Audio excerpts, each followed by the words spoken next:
Hello, PAX!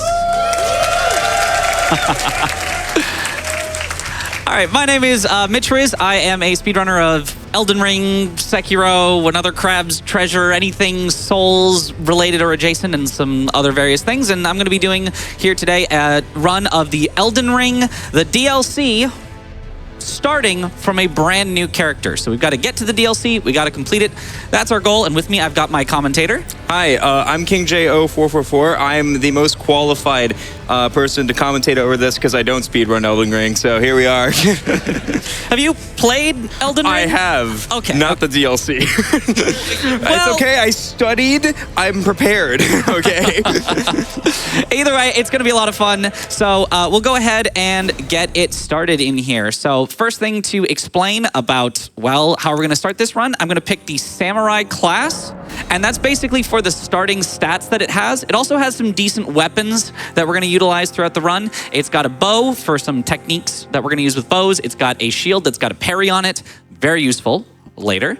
And I guess I'll just give it a name here. How about GDQ at PAX? And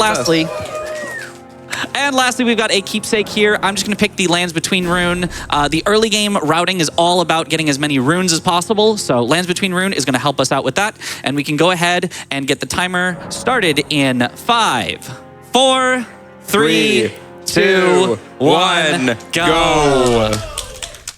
So, like Mitchriz mentioned, this DLC, it's the one that recently came out, Shadow of the Earth Tree. It's hard, if you didn't know, to the point where a lot of From Software, like people who have played all the From Software games, even speedrunners and stuff like that, yeah, no, this is the hardest thing they've made, especially the final boss, which we'll get to that when we get to that. Yeah, it is incredibly difficult.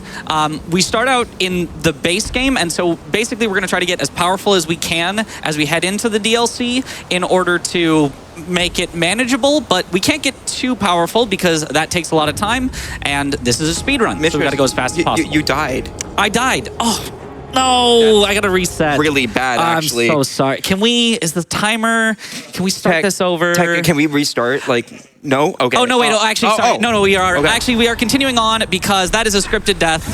Thank you. We'll collect our awards for our acting afterwards. Yeah. Obviously.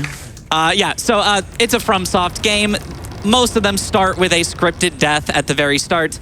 In this case, there is an enemy that you could kill, but even if you kill him, you're just forced to die afterwards, and we don't need anything that he gives, so we'll just jump off, save ourselves some time.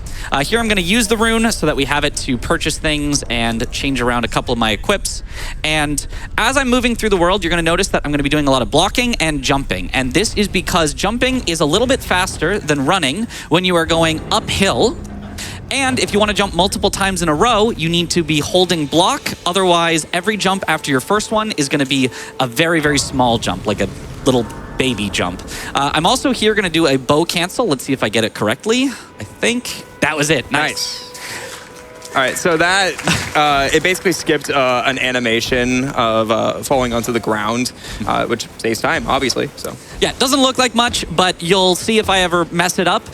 When you land on the ground, it takes a really long time for your character to like go oof on the ground, and then you have to get back up. That's slow. We try to cancel it with the bow. Here we get to our first merchant, Kale, where I'm just going to buy some throwing daggers. Throwing daggers are going to be a nice ranged way to keep posture up on an enemy. A lot of our kills on enemies are going to rely on staggering them. And if you don't hit an enemy for enough time, they are going to build back all their posture, and you're not going to be able to stagger them. But a throwing dagger, you just pop one of those, and you can keep the posture going from ranged. I'm also going to go over here and grab some kukris. These are like the throwing daggers, but a lot heavier. And so if I throw these at a wall, then enemies from far around are going to hear that and get distracted and head towards it. So this is going to help for some safety in some places, as well as just some faster things of if you can distract the enemies, you can go through in a much faster way. Yeah, and those kukris are very important because they're heavier than a throwing dagger. So it's much easier to distract enemies with something that's heavier than lighter. If we threw a throwing dagger, they wouldn't even pay attention to it, so. Yeah, they'll if you put it like right next to their feet, they might glance at it and then they'll just turn back. They do not care. Here we're getting to our grace, where it's going to activate a cutscene with Melina, where we are offered an accord. Turning route to 80, you need to the foot. Then summon me. I think I skipped through the offered you an accord. Sorry, I went through the dialogue too fast. Anyway, we get our horse Torrent, and this is how we're going to go quickly through the run. There is a second reason that we like to activate that cutscene with Melina. It sets the game to night. You'll notice it was just bright a minute ago, but as soon as we talk to Melina, it is nighttime. This is going to make it so that all the enemies don't aggro us from quite as far away. And so this is going to help us to just stay out of combat, which is going to preserve our stamina, as well as let us perform warps much more quickly without having to de-aggro all the enemies around. We also got called out for being maidenless, which I think is just really rude. But true. Not the last time in this run we will be called maidenless, but yeah, we'll get to Vare later. All right, here we're going into this trap chest that takes us into Celia Crystal Tunnel. It's supposed to be like a scary trap. You go to a late game area super early. Ooh, how are you going to get out of there? But we want to be in a late game area, so cool. Nice for us. We get to go there. As we get in here, we're also going to be grabbing runes along the way, and I'm going to need to listen for some attacks from the enemies so that I can properly roll them. Don't worry about this load screen taking a while. It always takes a while. And so I'll just ask for a little bit of silence until I get out of this tunnel.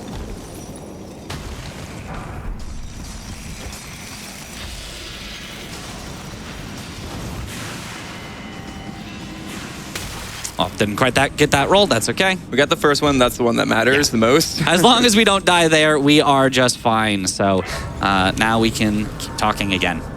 So the reason that we are coming here... Thank you. The reason we are coming here into Caelid is it's going to get us several things. It's going to get us some late game runes. It's going to get us some late game upgrade materials. And most importantly, it's going to get us half of the Dectus medallion that gets us access to the Altus Plateau. We are going to need to go to the Altus Plateau for a quest that we're going to need to do to get to Moog. And so we need to gather this one as well as another one in Limgrave. We're just climbing this tree, by the way. Nothing yeah, unusual. I kind of forgot to mention that. You just kind of climb this tree. He just made that look so much easier than it actually is, by the way. Yeah, and then we also climb up this little cliff here. That one's super free, though. You don't clap for that one, please. Hey. You can clap a little. Okay. All right. I'm going to call them out for that. All right. Here we are at the Church of the Plague. And what we're going to do here is we are going to rest at this grace. And this is going to cause Melina to take us to the Round Table Hold. We need to go to the Round Table Hold for story progression at some point. And if we rest right now, it takes away the trapped state from that chest that we opened. So we're going to go ahead and take those two things right now.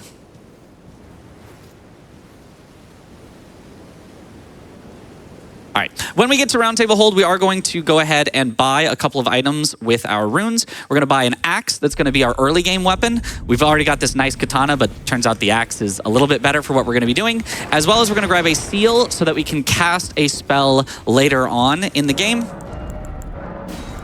Those two. And then I'm going to go ahead and warp back to the Celia Crystal Tunnel, where we're then going to go and pick up some upgrade materials. So I'm going to go pick up a Somber Smithing Stone 5 that we're going to use to upgrade our weapon once we have it in a bit. We don't have it yet, but while we're here, might as well grab the material. And yeah, all of this routing and stuff like that is very important, especially for when we actually enter the DLC.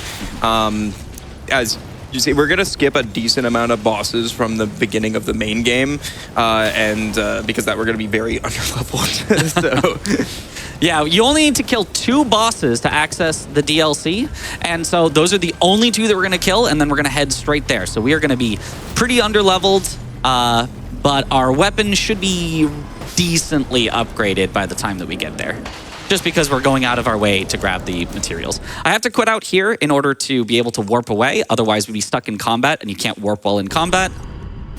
We'll be doing this a few times during the run. Mm-hmm.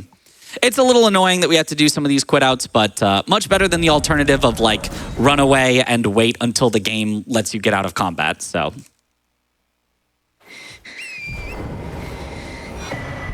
All right, here I'm picking up a Sacred Tear. This is just for a little bit of safety. It upgrades our healing flask so that we can heal for a bit more. By the end of the game, we're going to have a very underleveled flask. It's going to heal for like a third of our health. But if I didn't pick up that, it would heal for like less than a quarter of our health. So a decently sized upgrade. All right, and here we're coming up into our first big area where we're going to grab our Dectus Medallion and all that. The goal here basically is that we're going to rush to get to Radon is the first boss that we're going to kill. Moog is the second boss that we're going to kill to get to the DLC. And we're going to get our very powerful weapon. So starting here in Fort Feroth, hopefully I don't get hit by any of these bats. They're a little scary. Okay. Poison Mist seems a little late. I should be able to climb, no problem. Should be good. And as I go to the chest with the Dectus Medallion, I'm going to perform a little skip on it where I'm going to jump on top. It skips the opening animation because you fall off in the middle of the animation, and you can pick up the item right away. Yeah, nice little animation skip there. Again, we're going to be doing that for each chest, so it adds up over the course of the run. Yep, more bow cancels here as well. Missed that one. Oh, sorry. Yeah, I was a little late. I was early on saying nice. So. All right, one last bow cancel here. Got that one. There we go, nice. And we're going to quit out and warp away. So that is Dectus Medallion 1, and we're about to head to Dectus Medallion 2. The early part of this run is a lot of running around and grabbing things. It's about 20 minutes before we actually kill our first enemy. But, you know, we get a lot of stuff done during that time, and we get to do more of a boss rush after we get set up. So it's not all bad. But here, we're basically just going to make our way over through Limgrave towards the other Dectus Medallion. And along the way, I'm going to grab a Grace that we're going to use later to kill a little mini-boss that holds our weapon, the Bloodhound Knight Darrowil. Along the way, I'm also going to start using all the runes that we've picked up so far, just because using them on Torrent is a bit faster than using them on foot. And we're not going to want to spend the time selling them... Whoops, wrong item. At a merchant either, so it's fastest just to use them while riding through on Torrent. I'm also going to start to equip the items we've picked up. We've got our throwing daggers, we've got our kukri, we've got our axe, and should be set up for a little while. Jump off Torrent there to get this this Lost Grace here. Mm-hmm. So any questions about what we're going to be doing so far? We've got a little time of riding, so I can answer any questions if you've got them. Honestly, for now, it's all like the stuff I remember. Haven't made it to the new DLC stuff just yet. Yes. Will this be on the test later? This is the test. Oh, actually, okay. Right now. So if people want to know how I prepared for this run, I was sent a full commentated run provided by Mitchriz last night. I watched it last night, so here we are. That's okay. I was practicing some parts of this run up to last night as well. So and creating save states and stuff like that, just in case something goes wrong. So yeah. Yeah, we're all studying right up to the test. All right, here we've got another merchant where we're going to buy one very important item for a quest that we're going to complete. It is the Festering Bloody Finger. That allows you to perform invasions on other players, which doesn't sound like a speedrun thing, and it isn't. You are not allowed to invade other players in a speedrun, but you can invade NPCs. And one of the quests that gets you to Moog involves invading an NPC. I only bought one of it, so we will only get one attempt to invade the NPC a little bit later. If I do not successfully invade and kill him, I will have to load a backup save. But hopefully that will not happen. Hopefully we'll get him first try. I should also mention, I kicked that guy in the face while running through. That's so that he doesn't follow me up the ladder. If you don't kick him in the face, he will keep you in combat, and you have to quit out before you can warp. But I kicked him in the face, and as soon as we get this, we can warp away. Now, here I'm going to warp a little strangely. Instead of warping right where I want to go, I'm going to warp first to the Church of Ella, where we're going to see Ronnie. Hi, Ronnie. This way. Hi, Ronnie. Everyone's favorite. And the only reason that I do that before warping to where I actually want to go gate front is because that is a second cutscene that sets it to night. So now it's gonna be night longer. Yeah.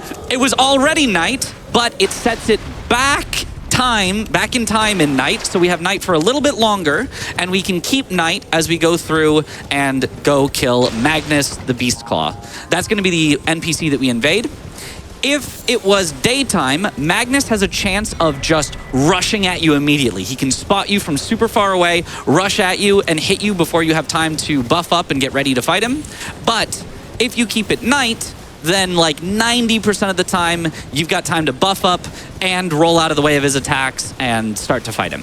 So, very important we set it to night. If I do happen to die, it is gonna get set to daytime. Time does pass whenever you die, and I'll have to set it to night again. But hopefully that will not happen. And in case, again, if we need to remind, all enemies, not even just Magnus, like all of them have harder time seeing at night and stuff like that, and noticing you at night. So that's just a case for everything. Yeah. I just did a little skip there. It just skips walking across a bridge. It's like a 20-second time save, but a little scary, but luckily I got it. I'm also going to do another skip here. We're going to jump down some rocks in a very precise manner. This is just to get from on top of the cliff that we're currently on down to the bottom of the cliff. If these squirrels will get out of my way. And that is going to take us to a teleporter, which is going to get us to Raya Lucaria, which gets us another teleporter, which gets us to EG and the Lift of Dectus. So let's see if I got this skip. 1 jump, 2, and 3. Nice. Excellent. All right. And very easy to miss those jumps. Yeah. It's a little scary because, you know, those falls are so high that you do take some fall damage, which is very close to just dying instantly. But if you do it just right, you should be fine. I'm also going to throw some throwing daggers at these balloon guys. The reason is because they give golden runes 6s. So we can use those for a bit more runes as we go through. The reason I'm gathering all of these runes is because I need enough to upgrade the weapon that I'm going to get, which will be the Bloodhound's Fang. I need to upgrade it to +6 before we fight our first boss. If it's not upgraded by the time we fight our first boss, that would be a really slow, really difficult kill. But if we can get it to +6, we should have not too much problem killing Radon. And that takes a lot of runes. It's going to take about 23,000 runes to fully upgrade our weapon.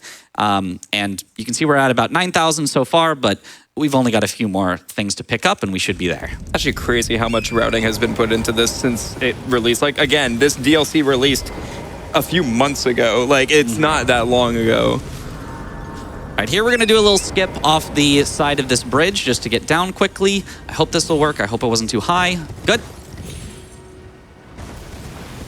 All right. And now we can make our way over to the teleporter in front of us to get to EG. And pop those runes. So we are about halfway in terms of the runes to the amount that we're going to need, as well as approaching in on heading towards our first big kill that we're going to have. Again, it is kind of funny. 17 minutes in, no big kill. Not yet. We're almost there. We're almost there. This is not the Elden Ring I know. You know, that is sort of the beauty, but also the downside of speedrunning something like an open world game. Because the world is open, you can go anywhere you want, which means it's going to be faster to go and collect everything before you start actually fighting. Yeah. All right, here I'm going to do a quick little quit out as we go through these ruins, just to de-aggro all the enemies and not get killed by them. Because we do need to pick up this Grace to come back to EG later. I'm also going to do a pivot warp here. So if you grab a Grace while facing away from it, your character is going to turn around to face the Grace. And during that animation, you can pause the game in order to quit out, or you can open up your map in order to warp. In that case, I used it to open the map and warp. And the reason I did that is just for a little bit of safety. I want to refill my health and refill all my flasks, and warping accomplishes that. So I warped to the exact same Grace I was picking up, just so that it was a little faster than sitting down and resting. While we're going here, I actually have a question for the audience. Raise your hand if you've beaten Elden Ring. That's more than I expected. Raise your hand if you've beaten the DLC. Okay, actually, that was more than I expected. I just wanted to do a nice little field test. Yeah, that was a surprising number. You guys are good at You guys this. are gamers. Those final bosses are hard. Hopefully not too hard in this speed run, but we shall see. All right. So here, we're going to get a second... Okay, well, I'll just go around. It's fine. It's fine. We're going to get a second sacred tier in the church coming up right here. Again, upgrade our flask a little bit, make it heal for a little bit more of our health. And this is just so that as we go through the late game, we'll have a tiny bit of healing. It's not going to be a lot. We don't really get to rely on it. But it's just enough that if you make 1 or 2 mistakes, you might be able to recover from it. If you're making 3 or 4 mistakes, you're definitely going to die every time.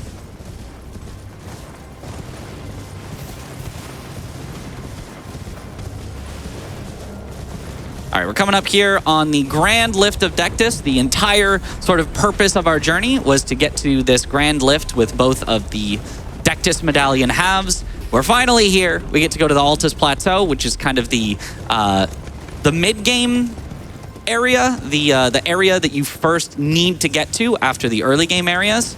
And this is where Magnus the Beastclaw is going to be located. He's really the only reason we're coming here is to kill Magnus. But yeah, we have to set up a lot of our stuff to get here. The reason that we're going to need to kill Magnus, a lot of people wonder when you're doing the speedrun, why do you even kill Magnus? What's the point of that? It is a required part of Vare's quest is to either do PvP online, which we cannot do in a speedrun, it's against the rules, or you must kill Magnus the Beastclaw. So that is the only option that we do have for a speedrun. There are other ways to access Moog, but they are all a lot slower than Vare's questline. This is the very first one that you could get to Moog. You can get to Moog super early in the game. If you stumble here on your first playthrough, Moog is a really tough boss normally, so... Good luck. Good luck, yeah. All right, here, as we make our way to Magnus, I'm going to be grabbing this lightning grease right here. That's just going to make a boss coming up a little bit faster. I'm also going to heal up Torrent, just in case. And check if I have any runes I haven't popped yet. Nope, looks like we're good. All right.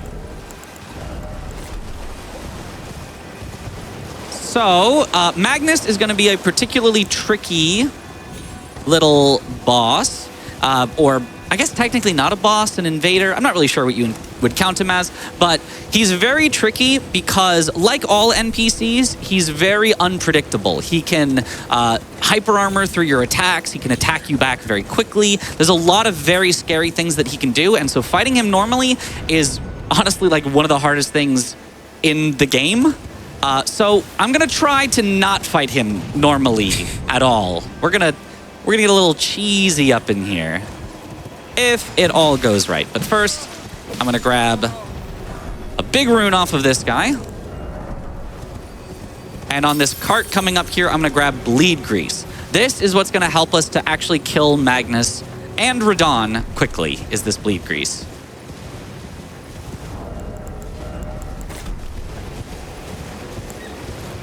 All right, make our way through. A couple more runes to pick up and use along the way.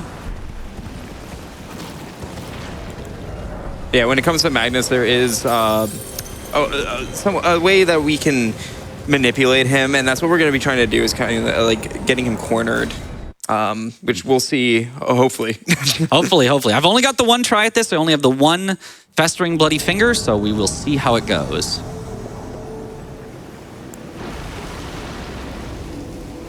Okay, that's not a good start. Not the best start. That is really not the best start. Okay, well, that's okay. I will have to load a backup save. It will be in exactly the same position just before we invaded Magnus. A little unfortunate, but, you know, This is why we take these precautions. Yes. This is a spot where, when you're normally doing speedruns, this is the biggest spot where you will reset the speedrun, because, unfortunately, it's just kind of based on exactly what attacks he does and how he's going to do them. So let me just load up the save real quick here. Sorry for the screen. Oh, that's weird. Hold on. FromSoft does not like me to tab out very much.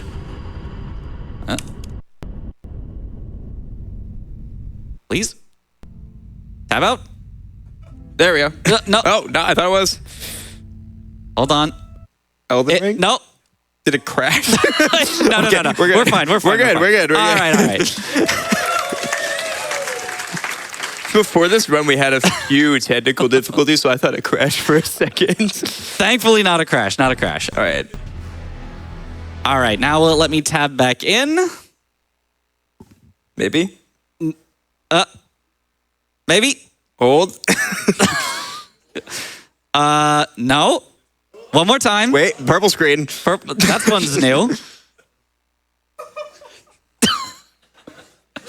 Okay, the hardest part of Elden Ring is tabbing back in, apparently. So The hardest part of Elden Ring is the desktop. Yes. Wait. This time? Oh my god. Why is it going back to files? That is a good question. Yeah, it just crashed. Okay, it crashed. Okay, it was crashing. Okay, that's fine. I already loaded the save. We can just launch it back up. Should be no problem. Should be. So how's it going? Come here often? All right, this will probably take maybe around 30 seconds to a minute to pop up, but yeah. Now you get to see the game boot up. This is yeah. great. The absolute slowest boot up of all time. And there's Bandai. okay. There's Bamco, FromSoft. Purple screen. Hey, give it a sec. There we go. Hey. That was more complicated than it should have been. I really hope that we do not die to Magnus a second time, or else we'll have to repeat that. All right, but the load should be good now. All right. Take two. Take two. All right. Scary one. All right, we're trying to get him into this corner and get him trapped in it. So, oh, that's not good, got Magnus. All right, that looks better. That looks good. Looks very good. Yeah. It's not done yet. There we it go. is. All right. Okay. We didn't have to face the final boss of Elden Ring again, which is nice. First try, almost. The first one after the first one. That was what the first one didn't count. Yeah. We had to show off the desktop. All right, now we're gonna warp back to the Aguil Lake South, the grace that we picked up earlier, where we are now going to go ahead and get our weapon that we're gonna use for the run, which is the Bloodhound's Fang off of Bloodhound Knight Darrowil. I'm also gonna grab this one last rune here and use it. And then I'm gonna use the Lightning Grease, which should hopefully lead to a quick kill on Darrowil. He's a little bit random as well, but if I play well, I should be able to back up whatever he gives me. Hopefully, though, he gives me something nice.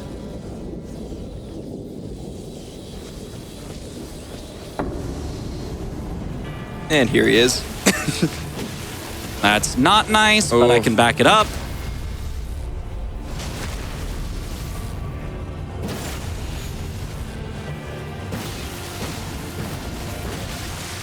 Oh, good dodge. That's all okay. right, nice. We got him. And as you saw there, he just he quit out as you got the item. So it's still collected and everything like that. It just saves a little bit of time. Yeah, anytime that you kill a boss in like a separate area, like the Ever Jail that we just fought the Knight in, or the Invasion that we fought Magnus in, usually it just kind of waits for like 5 seconds before sending you back to your world. But if you quit out, as soon as you get the items from it, you can maintain those items and move on immediately. All right, here I'm moving past Darrowil and grabbing this Grace and then just warping away. Seems like a strange thing to do, but we need to come back to this Grace a little bit later for Arena. And I'm going to go ahead and upgrade my weapon now to +6, which is going to give us the power we need to fight Radon. I presume. So we're going to buy from E.G. the Blacksmith, we're going to buy the Somberstone 1, 2, 3, 4. We already picked up the Somberstone 5 in Caelid, and we got the Somberstone 6 actually from killing Magnus. Magnus drops us the Somberstone 6, so we are all ready to fight Radon. Like we said, this is why we went out of our way to do all that before. So. Yes. To get to Radon, we're going to do a definitely not glitch here. Remember when we died at the beginning? Yeah, we're kind of going to do that again. If you just jump off right here next to the church, you end up falling into Radon's arena, which is a Stake of America spot, which is these special like checkpoints that the game has. Since we die in the checkpoint, we get to use the checkpoint for Radon's arena, which puts us right at the start of his arena, ready to kill him. There we go. All right, I've got a very particular strat for Radon here where I'm going to try to bait out a very particular attack. I start by running away in order to get him to stop shooting arrows at me.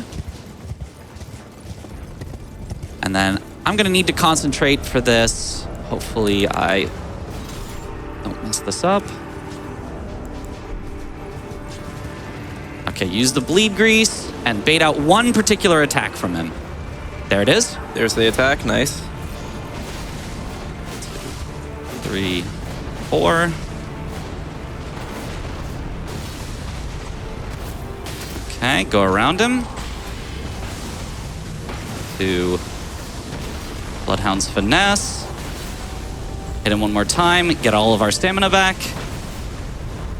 Go with the stagger. Little more stamina. I didn't get the stamina back. Ah, that's okay, that's okay. We'll kill him as soon as he gets down. If I did that just right, I could have killed him before he got to leap into the air, but I'll just kill him as soon as he lands. Here he comes. And he's done. Almost. Yeah. I wanted to play that a little and he's safe. gone. Okay. Did not want to get attacked right there. That's fair. Now, you may be wondering, if Radon was so good, why wasn't there a Radon 2? And that's why the DLC was made. Yeah. We'll get there. From We'll get software there. answered that question. Oh, sorry about that. Spoilers. I feel like if you're watching this run, you know that. Like, if for the like 3 people that might have been spoiled, I'm so sorry. Probably more, actually. My bad. All right, here, now that we've killed our first major boss, our first Great Rune boss, we can now go talk to Enya in the Round Table Hold. This is going to move along the main quest line of the game, as well as give us access to Vare's quest. So we're just going to talk to her, then warp away. I agree, yeah.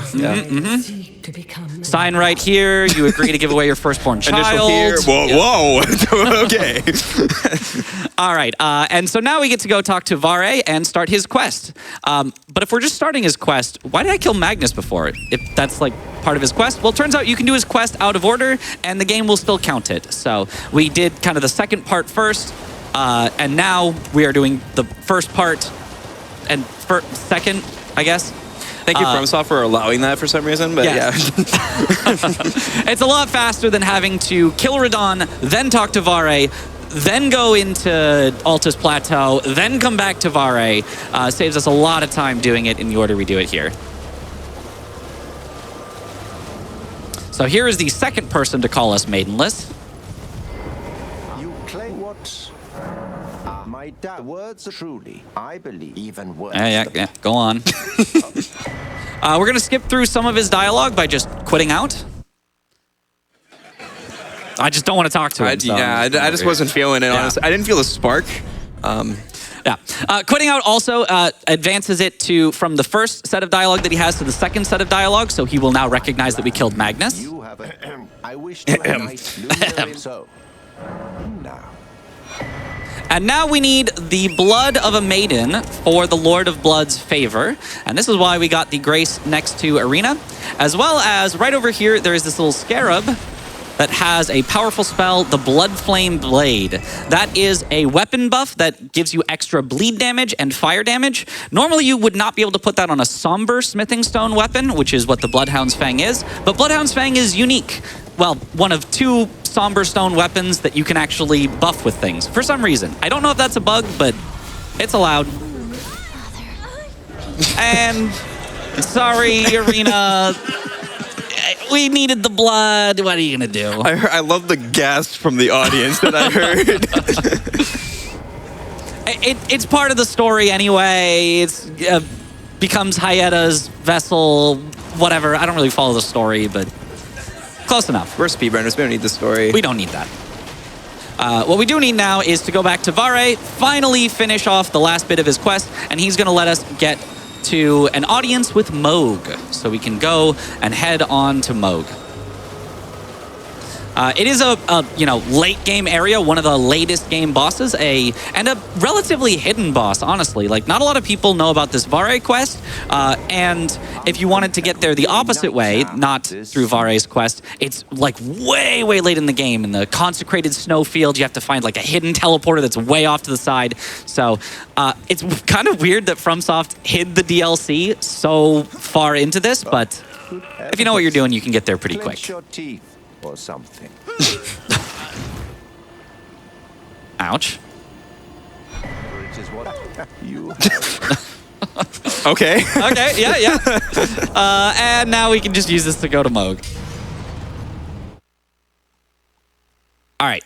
Before we actually do kill Moog, once we climb up to the top of Mogwin's palace, I'm going to make a little bit of a detour to grab another item that's going to be helpful for us.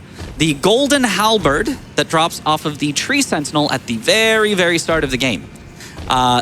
This weapon, we're not actually going to be swinging with it, although it's a decent weapon.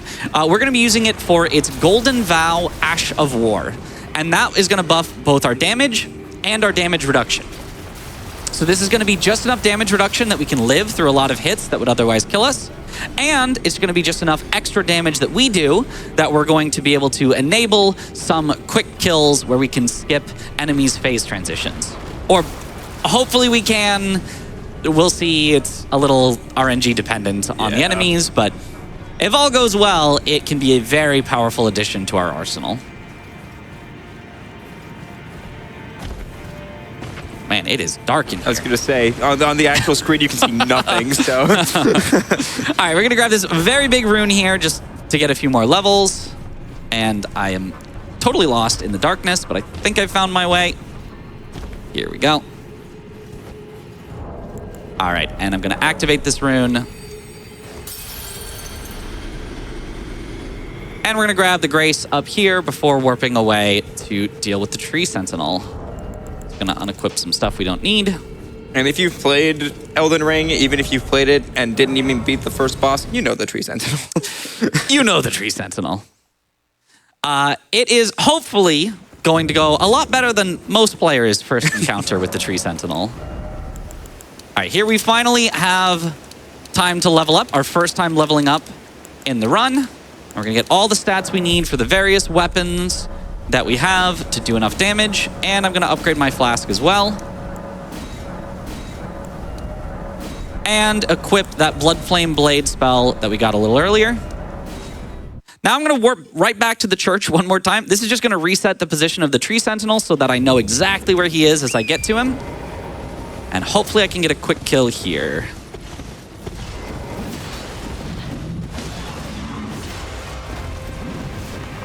Oh, missed. That's okay. A few misses there. Oh, no. The trade is fine. I'll take a trade. And there we go. Nice. A little bit smoother than most people's first playthrough. A little bit. Just a bit. All right. And there we get now our golden halberd, and we can warp back to the mausoleum to take on Moog. Before we actually do take on Moog, I'm going to take a little detour to grab this ancient Somber Smithing Stone. It's the most powerful Somber Smithing Stone upgrade. We actually can't upgrade our weapon that far just yet, but if I distract these enemies with a kukri, that's why we picked them up earlier, I can sneak by while they're all distracted and just grab the treasure they were all guarding, and warp on out. You didn't know this game was a stealth game, did you? Very nice. Okay, now we are ready to take on Moog. He's going to be the first real challenge of this run. I'm going to try to hit him in a very particular way to try to skip his second phase, his knee heals, but it has a low chance of working, maybe around 30%. I'm going to try for it. If it doesn't work, it's not the end of the world, but it saves about 20 seconds if I can get it. So I'm going to try to concentrate on getting very specific attacks as he goes through. If he stalls a lot, I'm just not going to be able to get it, but hopefully we can still get a quick Moog kill regardless. Let's see if he's going to be nice today. That's a little nice. Okay. One more hit should stagger him. Oh, he's being a bit mean though. Oh. That's okay. I reset his posture with a throwing dagger. And first stagger here. Nice. I didn't quite get the headshot I was looking for, so we might be a tiny bit of damage short, but we'll see. Buff up now in the second phase.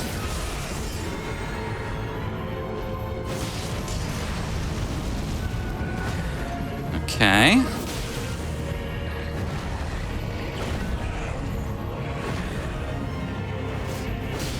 One. Good, really good luck. Two, and final stagger as soon as he does his next attack. Okay, not that one though. Yeah, maybe the next attack. This one should do There it. you go. Didn't hit him in the head, so we will not quite get the 1 cycle, but we should get a pretty fast 2 cycle, if all goes well here. We get really close to killing him right here. You can see he gets so low, and then he like heals it all back.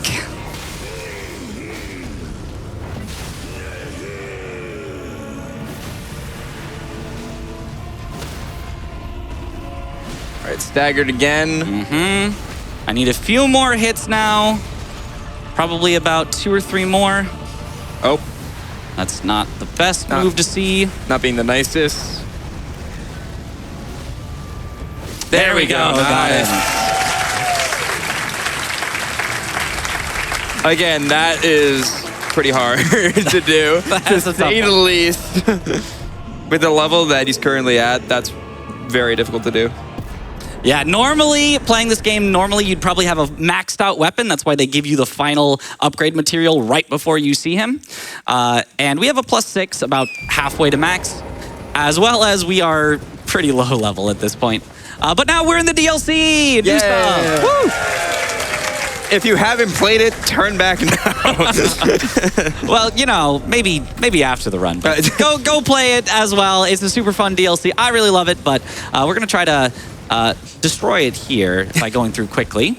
First thing I'm going to do is I'm going to grab one of the new talismans in the DLC. It's called Blade of Mercy, and it increases our damage by 20% after we perform a critical attack. A critical attack is whenever the enemy is staggered, and you take that, like, big, you know, almost like cutscene attack on them. That is a critical attack. That will get increased by 20%, as well as all the damage we deal for, I think it's 20 seconds afterwards. It lasts for quite a while, so super powerful talisman here, especially for our style of play, where I'm going to try to stagger enemies as much as possible. The other thing that now that we are in the DLC, we're going to start collecting these upgrade materials, these skidoo tree fragments, or shadow tree is how it's like supposed to be pronounced, but it's spelled skidoo. It's like, Skidoo's better. yeah. Just don't call it skibbity fragment. It's what all the kids do these days, and we cannot have that. Gosh darn kids. All right, so we're actually climbing up a wall the non-intentional way. This is supposed to be the way down, but we make our own path here. Yeah, we just go up. If it is a down escalator, we're going up. We're walking back up. All right, that is only kind of part 1 of the skip. Now that we are up here onto this high area that we're sort of not supposed to be at yet, we need to make our way back down to the next area that we are supposed to be at on the other side. So first, I'm going to take a particular path to avoid an NPC invader here that would force me to dismount from Torrent. Say hi to Egon as we pass by. Hi, Egon. Hi. Bye. He's having a great time. Don't worry about him. Don't worry, he's fine, okay? He's doing well. All right, and now we're going to make our way over to Taulier, however you say it. One of those is probably right. Yeah. I just grabbed this Grace for a little bit of safety. We wouldn't normally grab it in a run, but it is very possible to fall and die here, and you will see why, because we just launch ourselves off the cliff. And land. Nice. And then jump over here. Do not try to Land sit home. again. You can. It's not too hard. It's pretty fun, actually. Land here. Jump over here. And we've made our way to the bottom. Nice. Also, easier said than done. That did take a lot of practice. There's also, because of the fall damage in Elden Ring can be a little strange. It is the least strange, yeah. very possible to die during that and have no idea what went wrong. So just grabbing that Grace and trying it a few times, you'll probably get it at some point. All right, now we come up to a new thing in the DLC, these sealed spirit springs that you need to... Oh, I missed. There we go. This is why FaZe didn't accept my application. Dang it. But yeah, so the sealed spirit springs, you need to destroy a rock pile that's somewhere nearby. That rock pile is very nearby, so we destroy it and we get a sort of back way up to Skidoo Altus, completely skipping the Relana fight, as well as her little legacy dungeon. This is intended. This is not like, you know, a path that you're not supposed to go. It's just kind of a secret little hidden path around the outside. Which we're going to take. Yes, much faster. Much faster than fighting another boss while we are still pretty low level. Yeah. But you're also going to say bye to this guy. Yeah. Not fighting the Ghost Flame Dragon. That is not happening. Yeah, like we said, this DLC, it's beefy. Like it's a $40 DLC, and it's very, like, for what you pay, you get so much out of it, so much gameplay. I think it's, for a lot of people, it took like 30 to 40 hours on their first playthrough, and that's if you're rushing through it. So. All right, we're going to kill that guy for another Skidoo Tree Fragment. And what these Skidoo Tree Fragments do is they increase our damage dealt as well as our damage reduction. So it's both going to make us hit harder as well as survive hits a little better. And that's going to be very, very important since we are kind of low level here.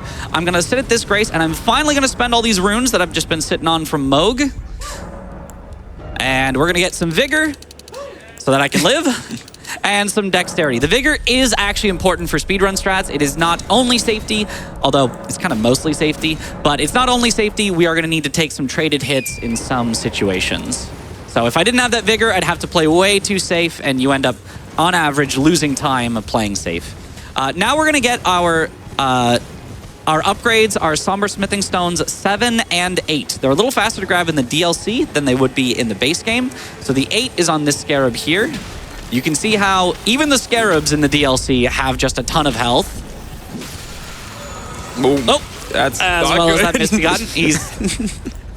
He's harmless. I might be a little harmed, but he's harmless. All right, and then the Somber Smithing Stone 7 is in this forge here. It's towards the ends of the forge, so we kind of have to go all the way through it. It's a little bit of a lengthy detour, but it's really the only place you can get a Somber Smithing Stone 7. So if we didn't get this, we'd kind of have to be stuck with a Somber 6 weapon for the entire run, which does work, but the fights are really slow. I'm going to quit out in order to let the door here fully open after I pulled the lever. It just takes forever to open if you don't quit out. And we'll be on our way. I hope you enjoyed that enemy slicing directly through him during the pulling the lever, by the way. Oh, yeah. Gotta love iframes.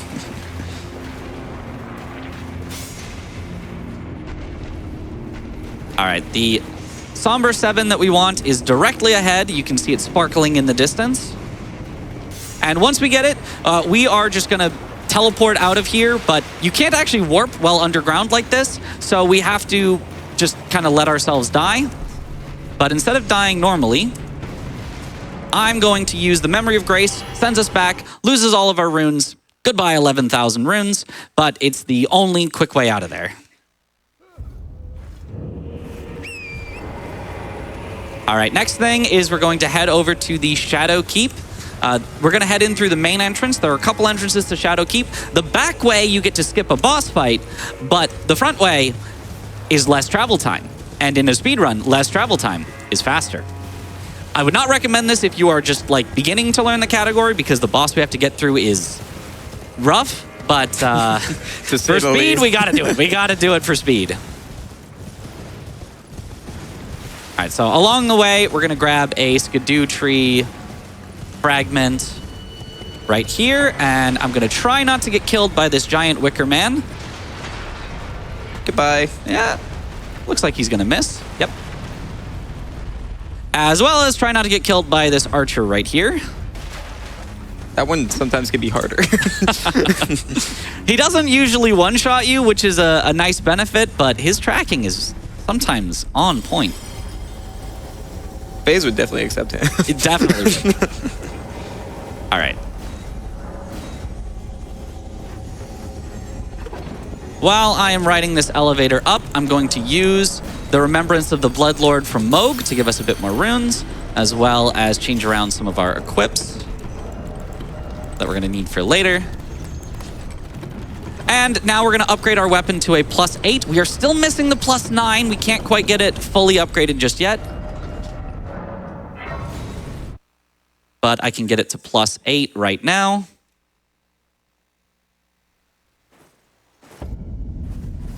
Let's get back to AG.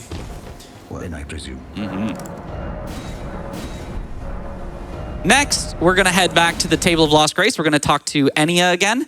And the reason that we're going to talk to Enya is because after you've killed 2 major bosses, which we've now killed Radahn and Moog, she gives us a second talisman slot. This is actually going to let us equip the Blade of Mercy, because otherwise we'd only have 1. We're already using a talisman. I need a second one to equip it. And while we're here, I'm just going to purchase some of Radahn's armor, because it's got a little more defense than what we've been using. I can't use it all right away, but we are going to use that in a bit. I'm also going to teleport back to Morth Ruins, because we're going to go talk to Hornsent over here. Hornsent is a very angry guy. Some people love him, some people hate him, probably depending on how your story went with him. But if we talk to him now, it'll let us summon him during the Mesmer fight. And if we summon him during the Mesmer fight, he is not going to attack us during a NPC gank fight way later in the game. So talking to him now is going to save us a lot of time later. As well as he's standing next to a skidoo tree fragment, so we can grab that on the way. I must uphold Venmar and Short. Yeah, so if you read that, he's very not happy with us. Sometimes my favorite part of Elden Ring speedruns is just hearing one word from each line. Bear, seek less. All right, so now we are coming up to the Golden Hippo. If I do it right, he's not going to look very golden. We're going to try to skip most of the golden things, but he is a really tough boss, so we will see if I can get it. I'm going to equip the Blade of Mercy. I'm going to equip the Radahn Pants, and we're going to see if I can get this the first try. We buff up. Unequip the Golden Halberd, so we're not heavy rolling. And try to do specific attacks. Okay, that's unlucky. Start. Really unlucky start. That is the worst thing. Yeah, dang. That's okay. That is the worst start that you can have. It guarantees that you'll get hit at least once, and in this case, he kind of comboed us twice. That's okay. I can do it a second time. It doesn't really lose us anything.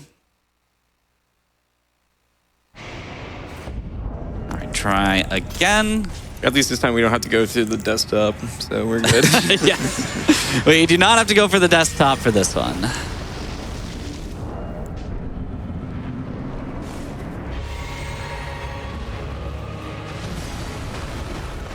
Okay, a little better luck this time. I say that one's better, yeah.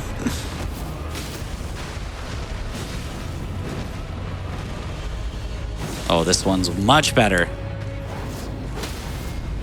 Nice. All right, now we're gonna get a riposte from the wrong side of his head. And then a few more attacks.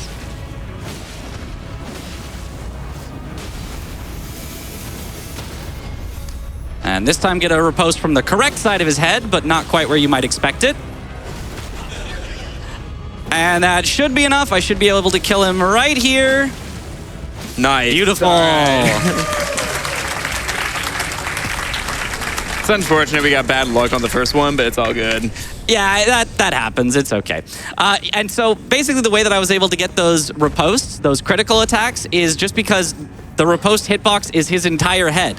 They only put the glowy bit on one side, but both sides of his head are equally hittable as long as you are facing the correct direction, which is towards his tail. And then you just teleport. Yeah. It looks very silly, but it is quite a fun way to do it.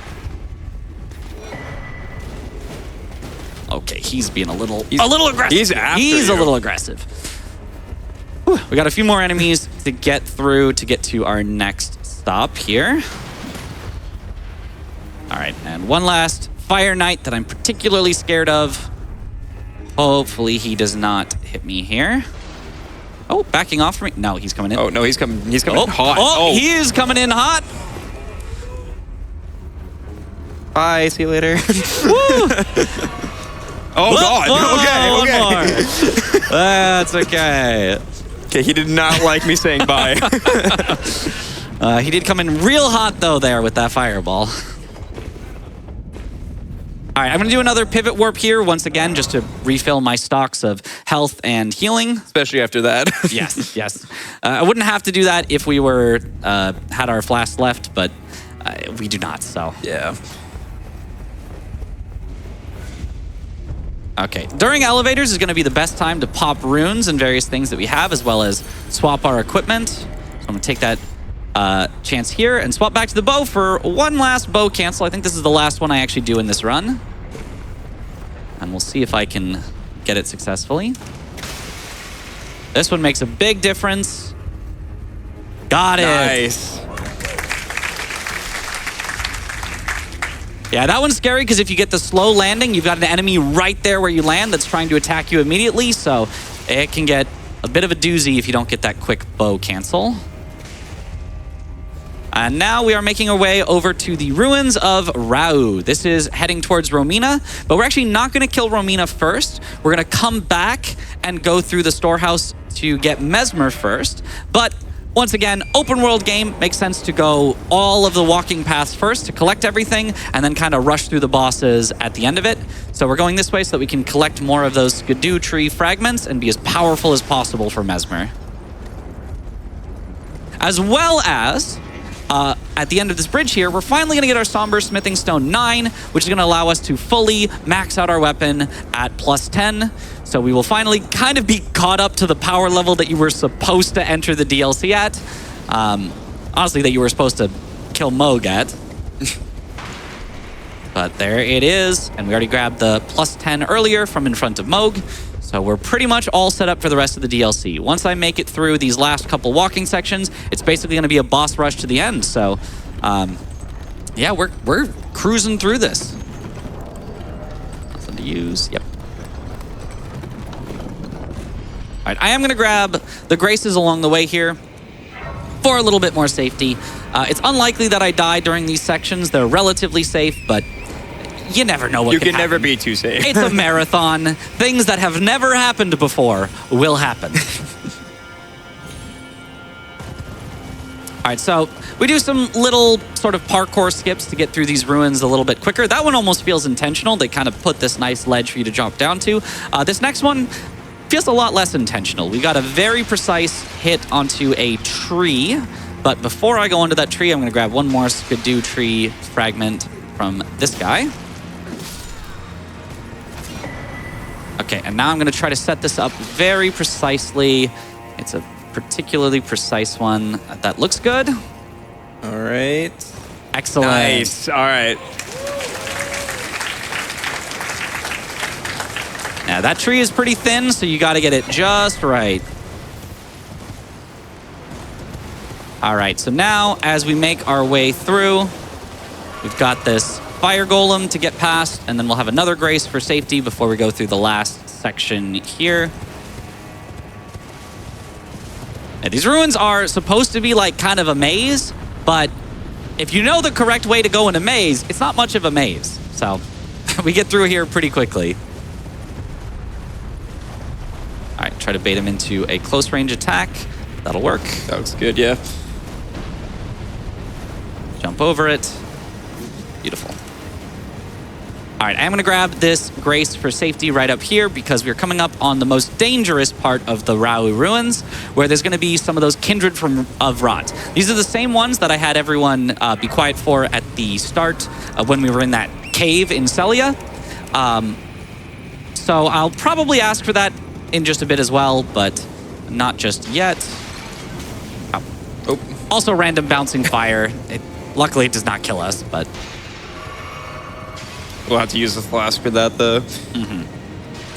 If we do get pest threads from the Kindreds of Rot, on Torrent, you cannot dodge. You don't get any iframes from pressing the sprint or dodge button. But if you dismount Torrent while standing still, you get a ton of iframes. So if he does the pest threads, I should be able to iframe it using that. Let's see if he will. There it is. He might do one more. He did one more, but I think I can make it around the corner. Nice. Nice, yeah. All right. So that's the kind of scary section there. Yeah, you can see how many iframes there are, by the way. Like, there... Definitely looked like I should have gotten You should have gotten hit, Yeah. but yeah. You know, it's how it is. Yes. There is a benefit as well to going through Rau before killing Mesmer, in addition to just picking up the Skidoo fragments, which is that as you go through Rau, if you've already killed Hornsent, Mesmer will try, or if you've already killed Mesmer, Hornsent will try to invade you. But if you go through Rau before you've killed Mesmer, then you can just kind of get past where he would normally invade. All right, now we've got our fully upgraded weapon, and we can warp back to the storehouse, make our way to Mesmer. The storehouse has a couple of cool, unique skips to it that hopefully I will get first try. This one isn't much of a skip, but you can kind of just jump on this statue here and jump over here for a little bit of speed.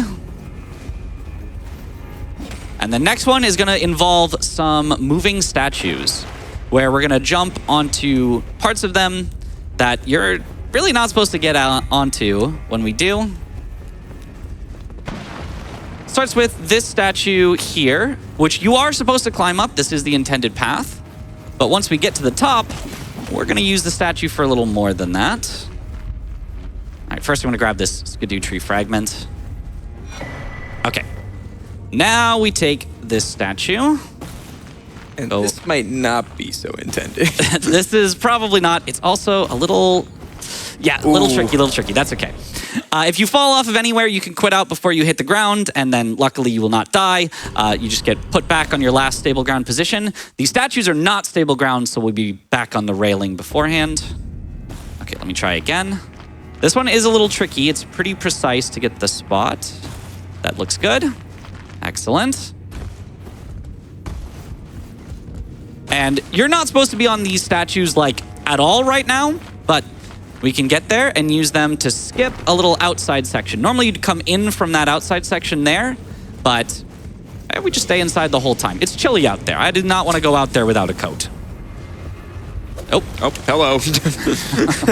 A little surprise there. Wouldn't be a From Software game about like someone just jumping out the corner. All right, and then our next skip over here, there's a lever that we pull that's going to move that same statue that we climbed up earlier. It's going to move it up.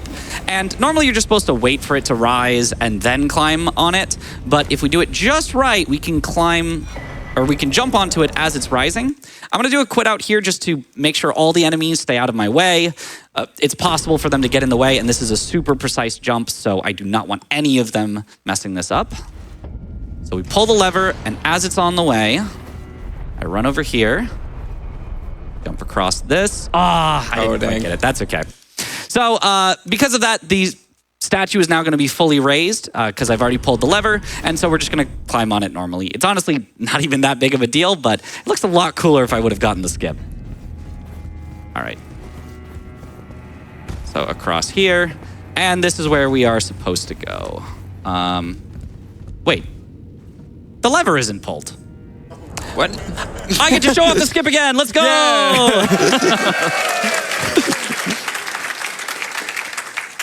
Okay, well, I was not aware that it would go back down to the bottom. That's okay. Is that a thing? Is that supposed to be a thing? Apparently. All right. I mean, that's what it did, so clearly that's what it's supposed to do. All right, so pull the lever. Make our way over here. There, and made There it. we Let's go. go. The game just wanted to give you another chance, you know? Yeah, so you get to get all the way to the top of the statue when normally the bottom of the statue would be sliding into the place where you can jump on it. So saves quite a good bit of time if you do it right. And if you do it on the first try. All right, gonna bait this enemy into a long-ranged attack and then run by and open the door. Everything's fine. Yeah, we're good. Now, this enemy is particularly scary, so I'm going to quit out when the door opens so that it doesn't kill me. Whew. All right. If I'd quit out before the door was fully opened, it would have opened the door still, but I would have been standing right in front of the enemy, and she would have not liked that. But instead, I'm behind her. Bye-bye. She does not see me.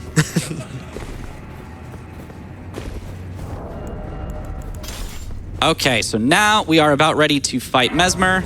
I'm going to use my levels, my Skadoo blessings, and then we're going to see him. He is my favorite fight in the DLC, by the way, if you were wondering. I love this fight. It's so much fun. And we're going to get to summon Hornsent for it, so you guys are going to get to listen to some awesome lines as well. All right. When I open this door, I am going to quit out twice. This might seem like a weird waste of time. The first quit out skips the door opening, which takes forever. And then the second quit out is going to put me back outside of the fight. This is because the first time we enter in, we're in the middle of the arena, which is a bad place to be. I don't want to be there. So the second time we get to walk through the front door and we get to be at the front of the arena, this is where Hornsent is. I get to summon him right away rather than having to like book it backwards to summon Hornsent. It is weird, like, why that happens, but hey, Yeah. we'll take it, I guess. It also gives me time to use my buffs before the fight, before walking in. So we activate Hornsent and hopefully get a good opener here. Some good hits.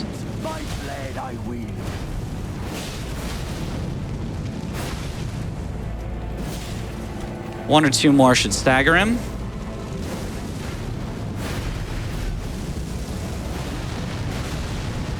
I think he staggers here. Nice. Nice. Take the critical hit. We did trade a hit there for it, but it's all good. Yep, that's part of why we leveled up the Vigor earlier. That should transition him to phase 2. Gah.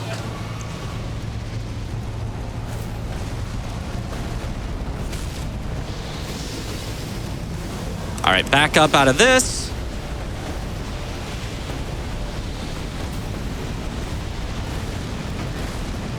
All right, he might stagger here, or it might take one more hit. Oh, there we beautiful.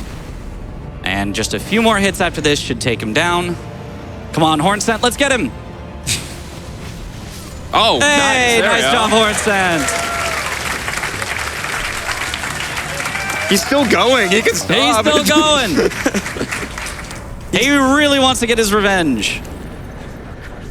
All right, we're going to pop all the runes here, and we got to listen to Hornsent's speech. Their pain, all that they felt. Do you understand now? Your ugliness.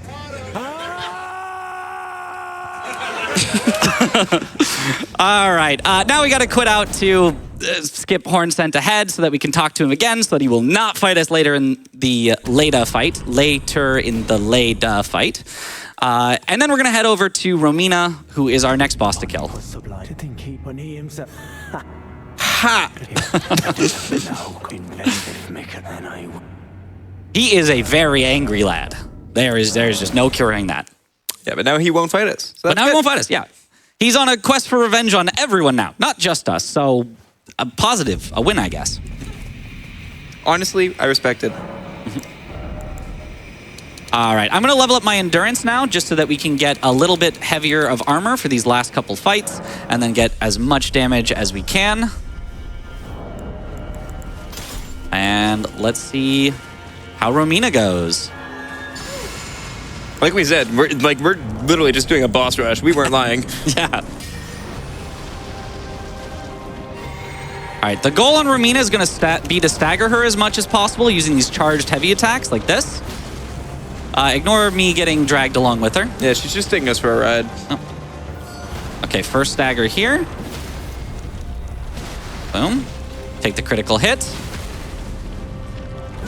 And then we want to get a second stagger as soon as possible, because at half health, she's going to transition. And so if we don't stagger her right then, the transition could kill us. It's a very dangerous one.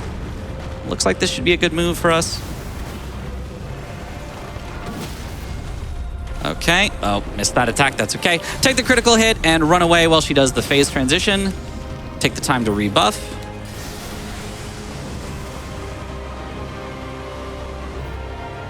Oh, those are some scary butterflies. Yeah.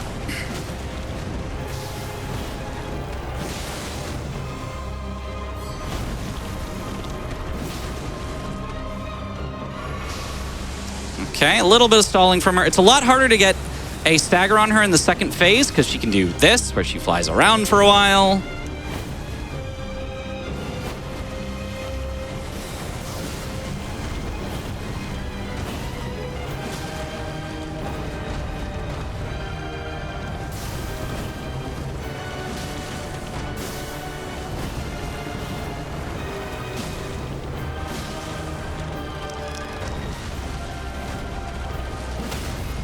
All right, good stagger. Okay. This should get her really low, but not quite dead yet. Yeah, we'll need a few more hits here. Mostly we need one more bleed. There it is. Nice. Okay. Clean fight.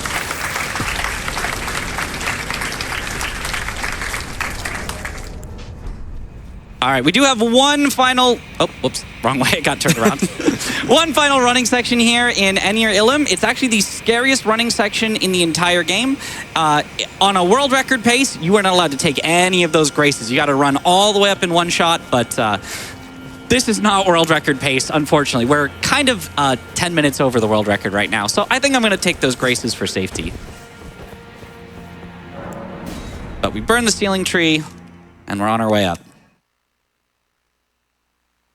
This area is so scary because it's got just a ton of enemies that can basically entirely kill you from full to death. Pretty much everything in here can do that.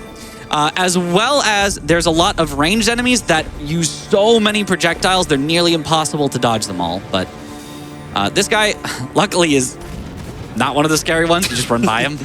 I'm like, goodbye. But even so, I am going to grab this Grace after him right here. And I'm going to go ahead and rest at it and just spend my levels. So even in the worst case scenario, we're not going to lose any of our runes. I think that's right. Put it all into strength. Double checking. Yes.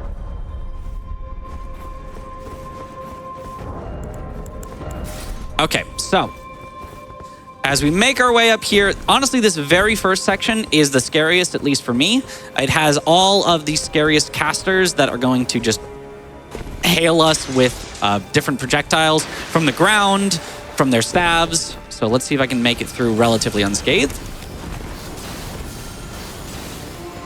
Okay. That was so close, but okay.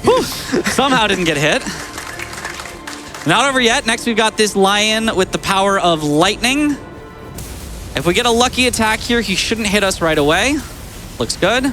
And I'm actually going to quit out to de-aggro him because he is just that scary. Probably the highest damaging enemy in this whole thing. He can hit us for well over half of our health with a single hit. And now the most annoying part, these guys that put projectiles under our feet. I'm going to try to jump over them and dodge them. Oh. Try not to get stuck. Oh, dang. Yeah. These guys are particularly sort of luck-based in exactly where the little spirals end up. And unfortunately, I just got caught. Once you get caught once, it slows your speed down to 0, so it's really hard to move out of the next one. So if you get caught even once, it can just lead to hit until you're gone. Again, this is why we do these safety graces, because we rather not go all the way back. Yeah, luckily, Enir Ilum itself is a little bit of a checkpoint. We'd only have to go back before that sort of bird guy that we walked by, but it would still be, you know, an extra 100 feet to walk that I don't want to walk that again. Oh, dang. Okay. Few hits this time. Yeah, we're going to have to use 1 or maybe 2 heals. 1 should be fine. And now, let's see how the lion is. Is he going to be nice? Yeah, looks like he's nice again. Okay, and now back to the Spira guys.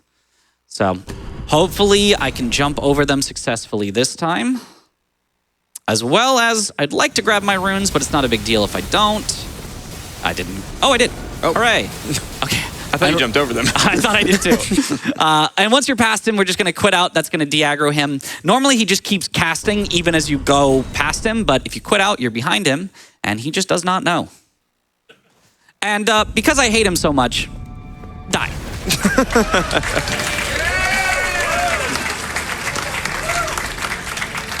The audience felt very vindicated with that one. All right, and we do have a second one here. He tends to miss a little more often, but that guy does not. Oh, here we go. Okay, and now that we've opened the door, I can go ahead and quit out. And we are safe from the most dangerous area, and we've got a Grace coming up right here, so There we go. the worst is behind us. Yes, finally. All right, grab this skidoo tree, grab this Grace. I'm not going to rest at it because I feel fairly confident with the rest of this. I'm going to do a little heal, though.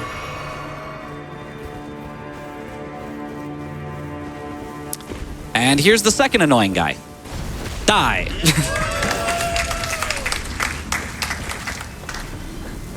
All right, now we've got some birds that are particularly annoying. So annoying, in fact, that I'm just going to stagger this one. So he just stays out of my way. See you later. That's what I like to call the sit-down maneuver, actually. Yes. All right, this guy likes to chase us very far, but if I start sprinting after 2 dodges... Oh, dang. it usually works. Shouldn't have opened my mouth. Should not have opened my mouth.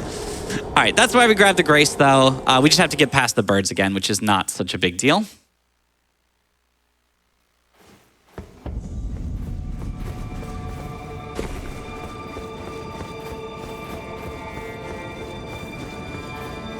All right, back up here again. A third time? Nah, he can live this. He can live one time. more time.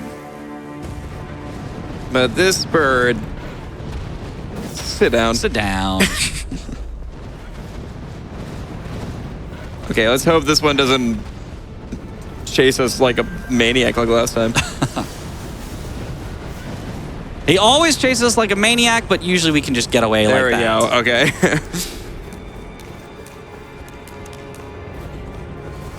All right, now we've got a skidoo tree fragment right here. And there is a guy with ice powers here. We know that he always opens with a stomp move, so if I can jump over it properly, like that, we just get to move on before he can do anything. Nice. Goodbye.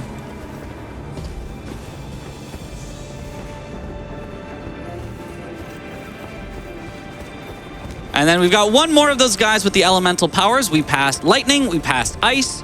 This guy has the power of wind, and he is particularly annoying to try to run by, so I'm going to try to sneak by. If it doesn't work, we might have to use some quit outs, which is actually a little faster in-game time, but it's a bit slower real time, so I don't want to subject you guys to that. We'll just try to sneak on by. Wait for him to get a little bit further up. All right, I think we're good. Very stealthily. Seems good. There we go. All right. So those are the final running sections of the game. We now just have 2 bosses left. We have Leda and friends, and we have our final boss, the Consort Radahn. So I'm going to start by activating Leda's dialogue. She likes to yap for a really long time. No, you didn't. Yeah, it's been quite some time. Yeah. But you can shut her up by walking far enough away. All right, and now I'm going to sit and spend our skidoo tree fragments that we got along the way. Do I have enough for one more level up? Not quite.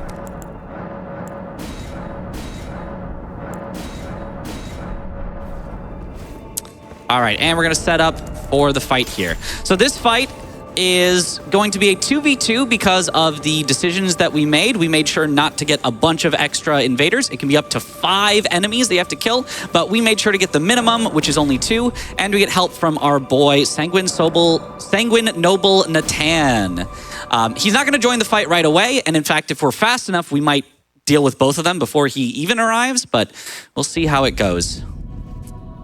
For Dane, I'm going to try to do a very particular setup to get him just above half health. At half health, Leda will join him, and then I'm going to try to burst him down all the way from half to dead. So let's see if I can get it. Once there, 3 attacks. Ooh. Unfortunately, NPCs are very unpredictable. 2, 3. Oh. Okay, that's fine. And now next time that he gives me an attack, I'm going to try to burst him down. Here we go. Beautiful. Okay, Leda is being very aggressive.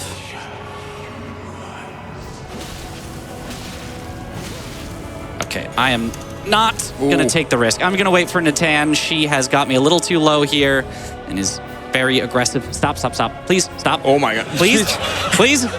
Natan, help me, help me. Distract her. Yep.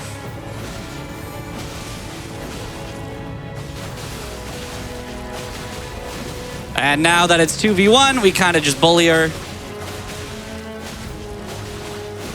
I make sure Natan takes the hits, and there we go. There we go, nice.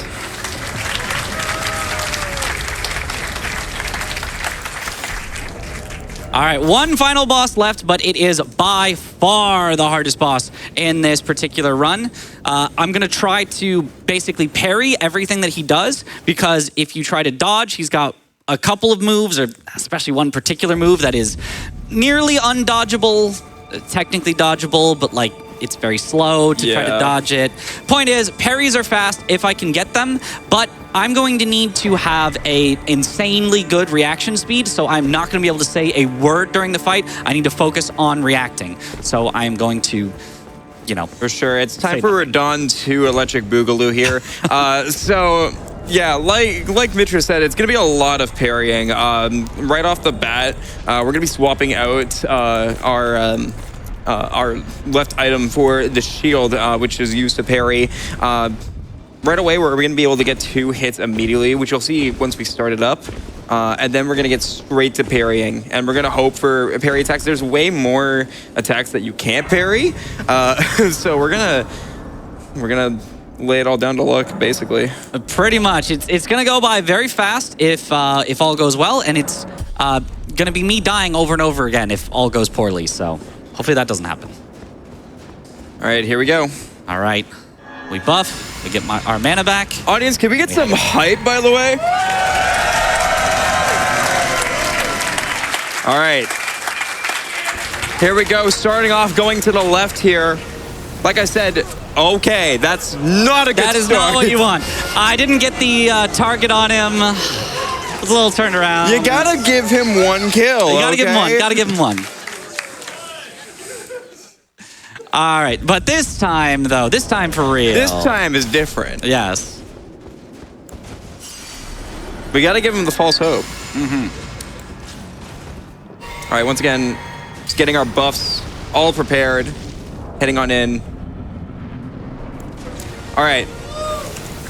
Dodge this time, nice. Get 2 free hits in there. Like I said, those are 100% guaranteed. Good parry there. That one's not parryable, as you can see. That one is, but that one's not.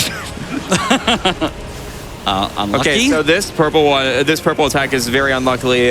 This is a pretty long attack.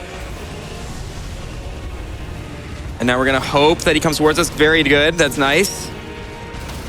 Good parry. Okay, so that is the first stagger. Very good.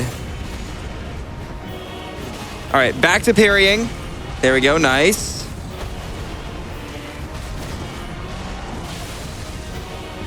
That one you can't parry, so you have to do these dodges. Okay, so now that stagger right there, we actually didn't take the stagger because if we did, the beginning of this second phase, we would have spawned farther away from him. So instead of taking the critical hits, we instead wait to do it here. And that way we can spawn just right in front of him and get more parries and hits right away. Very good. Critical. All right. Good parry there. Very nice. Very good. Again, that one you can parry. The other one you couldn't have, though. So, all right. Now that we're about 1/4 of the way from defeating him, he is going to do this glowing move. Now, this is very difficult. We're basically going to get flashbanged, and we have to dodge. Yeah, if you couldn't tell, neither could I. But Mitchriz is just too good. All right, nice, good parry, good dodge. Ooh. Oh, no. So close. So close, yep. You make one mistake and it kind of snowballs, because if you miss a parry, it's going to eat a bunch of your stamina as though you got a block instead of a parry, and so you just have so little stamina, it gets really tough to recover. So you almost have to do this boss hitless in order to do it. It's basically a two-shot to get you down, so yeah. That wasn't quite what I meant to do, but that's okay. Hi, we're done. Let's do this again. Yeah, I'm not fully buffed up this time, but that's fine. I'm also heavy. No longer heavy. Okay. If this is the one that beats it, that's just more impressive. All right, again, we cannot parry that, so we have to dodge both of those. And if one hits you, you're basically guaranteed to die. Nice, there's the stagger. Like I said, the second stagger, we're not going to take the critical hit, and that's very important for phase 2.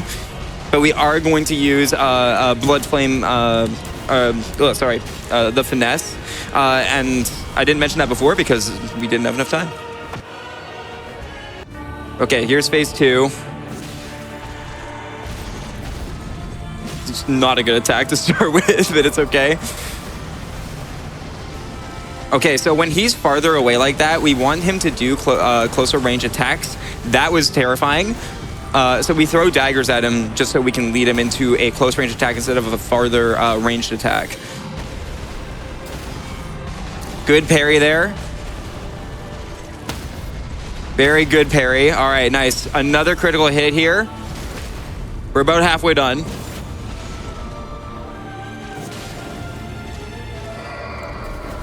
All right. So, what? Well, mulligan that one. As I was going to say, you can heal now. Now you really couldn't have. I could have if he didn't hit me from behind. Yeah. But, oh well. This time I'll actually get my proper buffs up, though. That should help a little. Like we mentioned before, this boss is hard. Very, very hard.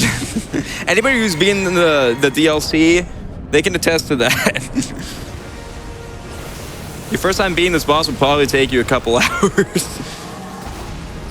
Not starting off very good. This is not what we want to see. Sending some very longer attacks, but it's okay. Again, throwing a dagger there, trying to get him to do a close range attack, which he did do, but that was not good for us. Dang. Yeah. I took a little risk there. I should not have done that. So basically, if you are to the side of him, attacking him is always going to be risky because if you're at the side, you cannot parry his particular cross-slash combo. I went for a risky hit there, hoping he would do any other move, but no. Something else we should mention too is when you go in for an attack, it's very risky because if you go in for an attack when you aren't sure or 100% sure that you should do that, if you're in the middle of doing an attack when there's a non-parryable attack, it's just going to hit you immediately afterwards. Like, it's very hard to dodge out of that. But here we are back to parrying the ones that, we're allowed to. There we go. There's our stagger. Very nice.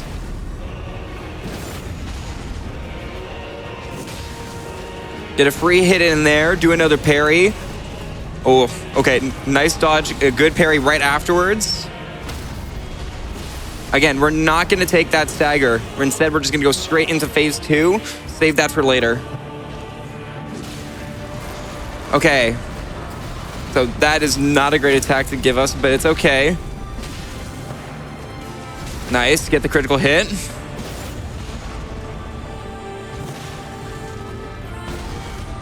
All right, that was a really good parry and a good dodge. That's what we like to see. Again, these meteors, we have to actually run back this time because now another part is going to be added to this attack where he's going to send his clones after us, and then we have to dodge to the right. That did hit us, but we're still not dead. That's good. Okay, good parry there. Oh, a little late, a tiny bit late. It's okay, we got time to work with here. We're still underestimate. I built in this time. I knew this was going to happen.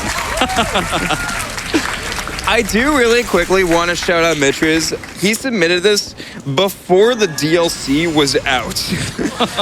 And like by the time this run happened, the estimate was supposed to be 2 hours.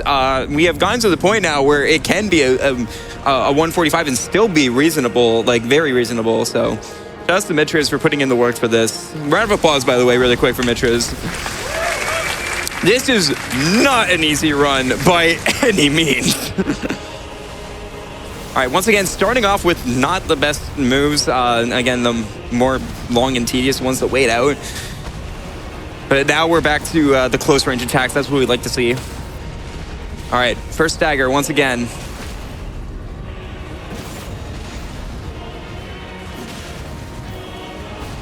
All right, that was a good parry. Can't parry that one, but we can parry the second. Nice. Like I said before, not taking that stagger.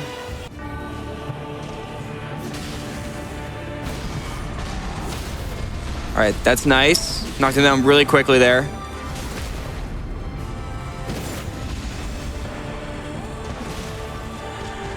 Okay, once again, not the best move we want to see. We don't like that one, or this one, to say the least.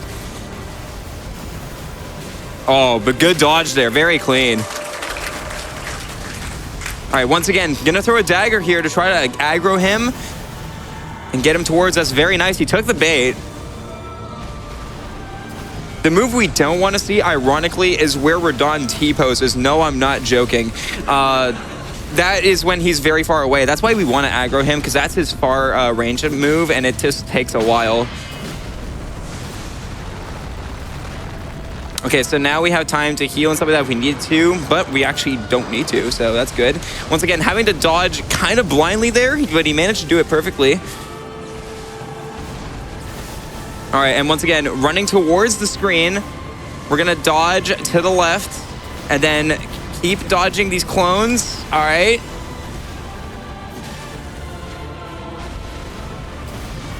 All right, nice. Another parry there. Once again, going back into our parry work here when he's doing these close range attacks. Good dodges.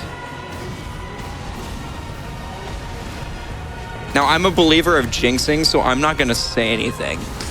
It might be too late to jinx. We might have him here. Oh, no, never mind. One more. And there we go. It is. Let's go.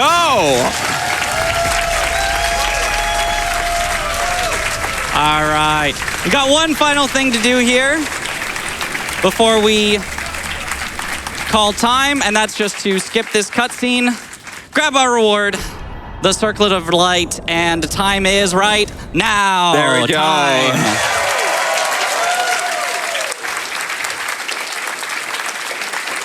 132.06. Honestly, with the death at the end, we almost got him second try too. That was not too bad. Not too bad. Still under our estimate. And because we are under our estimate, I have a little extra thing to show off if you guys would like to see it as a little idea of what it might be. The music was actually perfect with that. So, I've got one fight that I've prepared for you guys blindfolded. And not only is it going to be blindfolded, it's going to be blindfolded at level 1. At the minimum level in the game. Now, unfortunately, this is going to mean I'm going to need to load a save, so we might need to... Yeah, the desktop is going to give us a little trouble here, so we might need to go to a little break screen as I get it set up. But when we come back, I'll have this on, and we will try to take out the Putrescent Knight. So... We'll be right back. Be right back.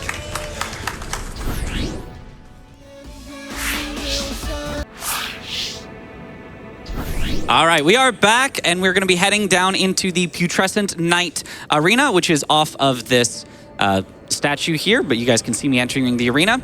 And so this blindfolded kill, I've got a particular set of inputs that if I do it just right, should hopefully kill him. I'm going to set up the exact spot sighted, but then put on the blindfold for the entire fight here. So, and audience, I'm going to ask that we be quiet until the kill is done.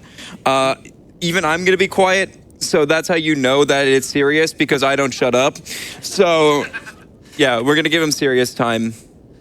All right, so I'm going to put on the blindfold here, and we're going to go. I might not get this first try. It is very precise, and I need to hear very, very specific things. If it does take 2 or 3 tries, don't be surprised, but hopefully I can get it in one. All right, here we go.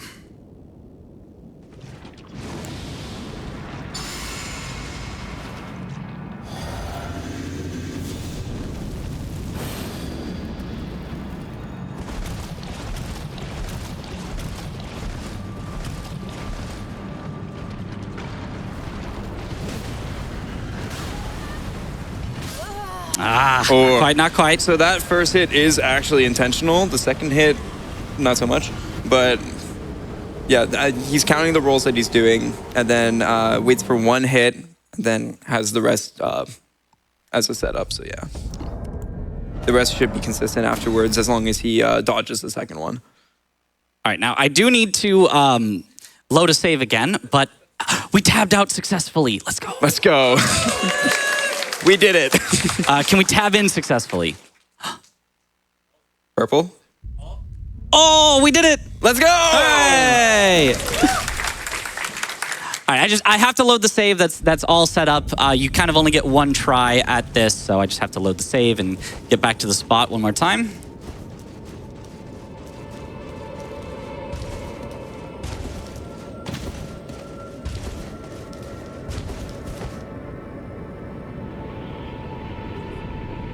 Wee. 360.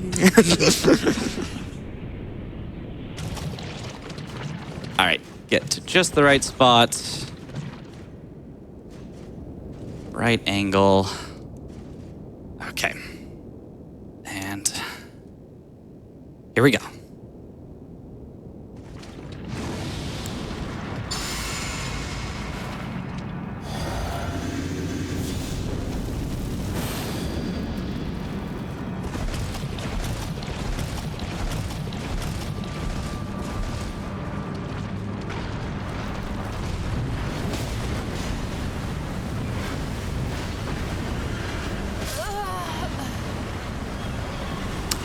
I'm a little confused what happened there. You didn't, okay. You didn't get your intentional hit at all. Like, yeah, I'm not really sure. You just went by you. Okay, well, yeah. We go again. I don't think I've ever seen him miss there. That's. As soon as he missed, I'm like, it's over. yeah. I really need to get hit there. For once, we wanted the boss to hit us, and it didn't happen. Thanks, Elden Ring.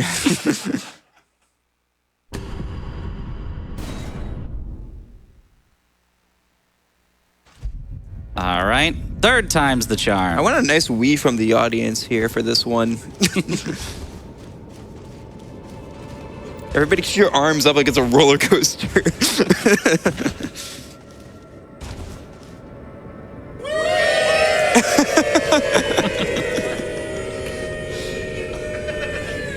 Don't run out of breath, okay? Take a breath. I heard like a huge sigh of relief after. Good job, audience. All right, set ourselves up here.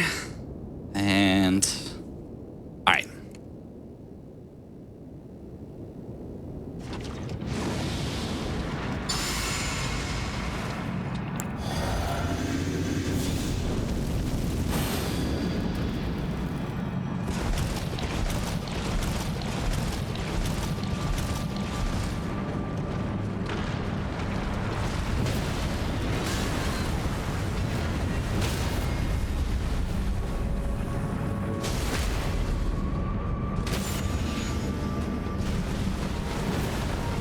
A little early. Oh, dang. Ah, so close, so close. All right, we've got one more. Yeah, let's get some hype up here. We got this. Let's go.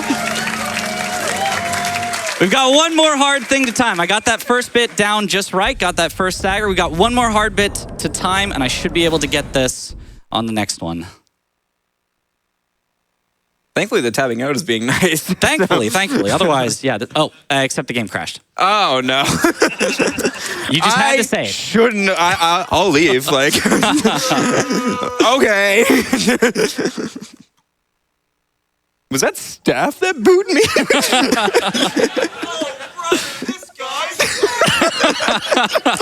Love you guys too.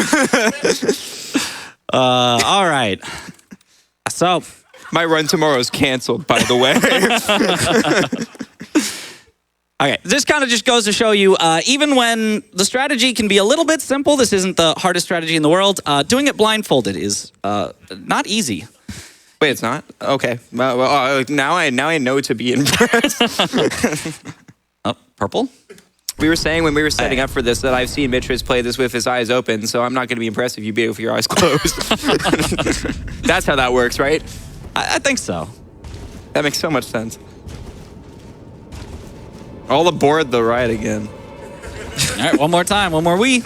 If you're out of breath, I don't blame you. Okay, like you don't have to do it again. Never mind.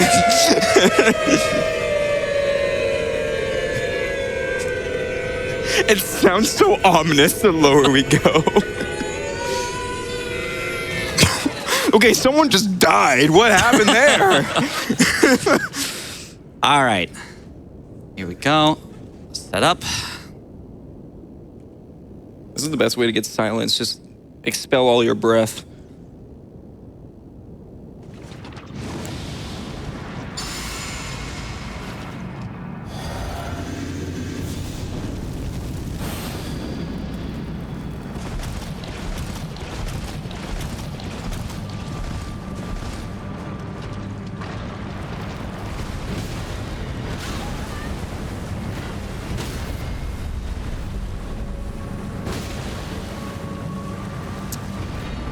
Little early.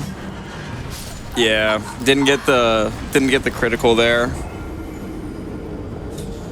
It's okay, you got this. I got this.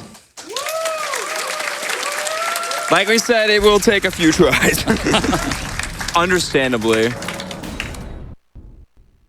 And before you ask, no one has beaten the whole DLC blindfolded. That will be a while from now. Each of the bosses has been done blindfolded, but putting it all together into a full run. And also not at level 1. That too. All right. Oh, wait, no. Might want to keep your glasses on for a bit first. I don't even need the blindfold. I just take the glasses off and I cannot see anything. I was going to make that joke earlier, but didn't know if that was good to do. I'm not trying to get canceled here. I forgot for a second.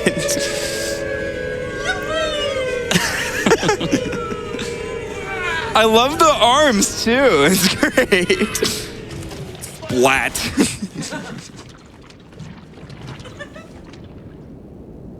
Okay, make sure the angle is perfect. It was surely the angle that was the problem.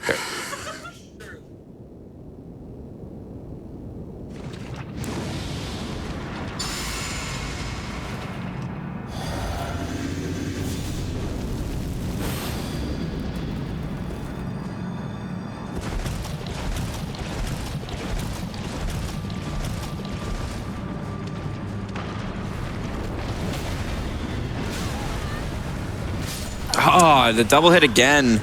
Yep. I know why, though. I didn't sprint for quite long enough. That's usually when that happens. But if you sprint for too long, then the other thing happens where he misses us. It's all very precise. Again, audience, you better get hype when he gets this, okay? you gotta get hype. I want to see some a good old standing ovation. I think he earns it after this. I just said ovation. Don't worry about it. Well, I got to get it soon before they, kick me off stage here. We don't want to keep everyone waiting here till midnight. That is true.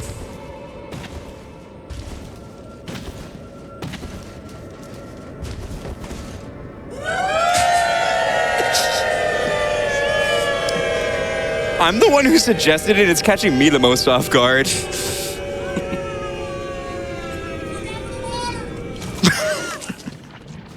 The immediate cutoff was great, actually. That was awesome. All right. All right.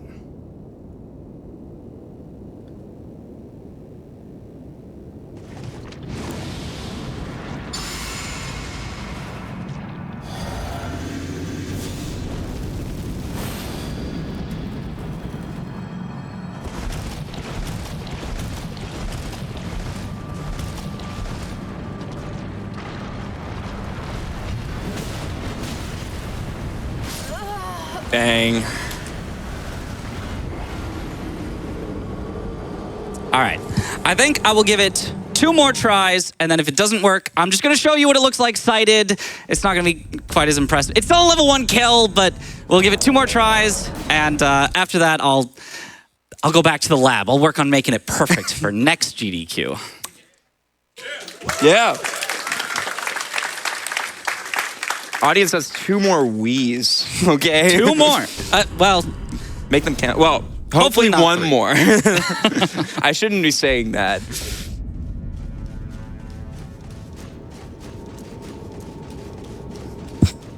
Did you poke yourself in the eye there? I managed to avoid the eye. Okay. Might have poked myself in the ear, but...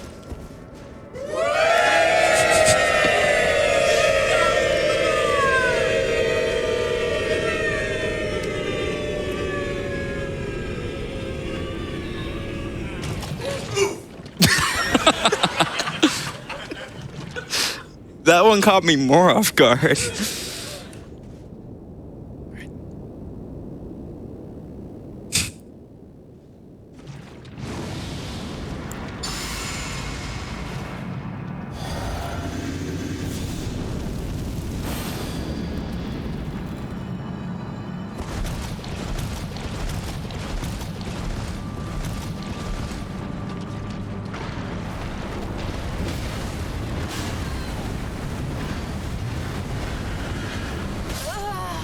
I missed? Yeah, he went really far away. Okay. Okay. All right, let's get this hype for 1 more try. One more try. I believe.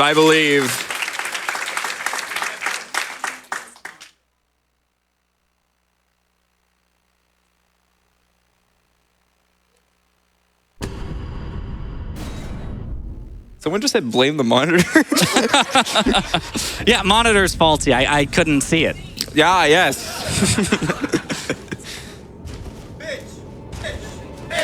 Bitch.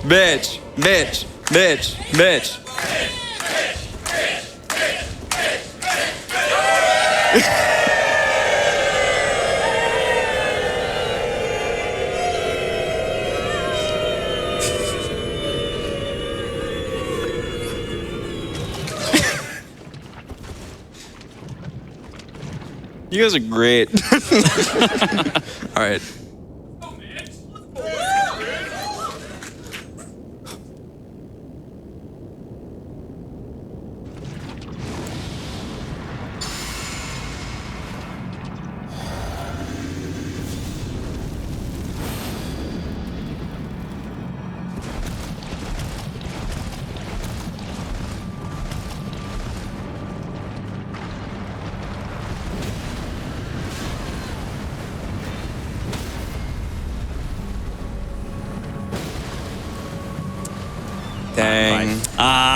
Unfortunately.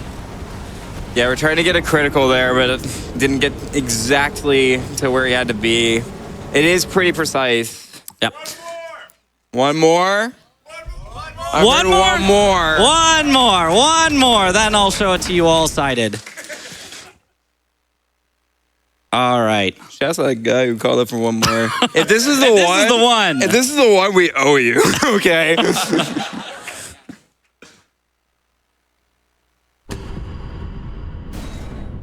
But we will have to call it after this one because we are getting pretty late. We don't want to overstay too much. Okay. Yeah, and it is a, you know, it is hard to get these bosses blindfolded. I promise I did practice it and get it in practice, but, you know, sometimes on stage you just can't quite get it to work out the same.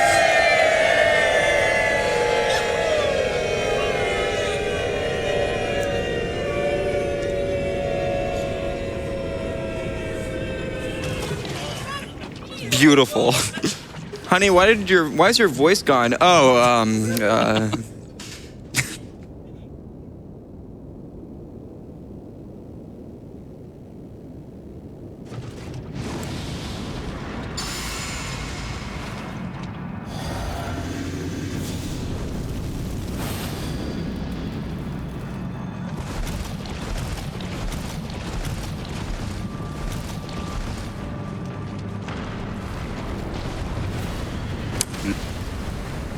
Just missed. Yeah, it just completely missed. All right, I will show it to you guys sighted so you can at least see what it was supposed to look like. Thank you for giving me all those tries. Sorry I wasn't quite able to get it, but we will now show you what it is supposed to look like, and I'll actually be able to see what it's supposed to look like as well. We're not going to turn the screen off. Actually, no, let's just make it so you guys can't see it, but I can see it. That way you guys get the experience. Let's just change the capture. That would make it more difficult. I might be able to do it on my glass. I actually don't know. I didn't practice that. I might have a better chance with the blindfold.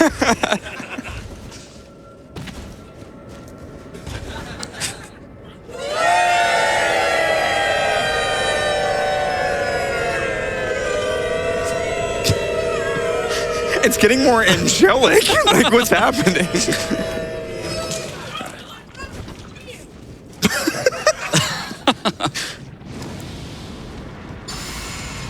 All right, so after our full buffs, we run at him.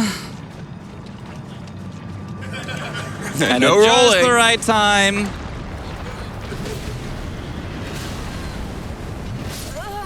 No way! Is this when we tell them this boss isn't beatable?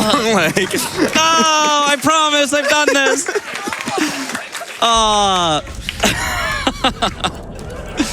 so that's how you beat the boss? That's how you. Well, hold on. One more. Hold on. Someone just said put the blindfold back on. I was doing better.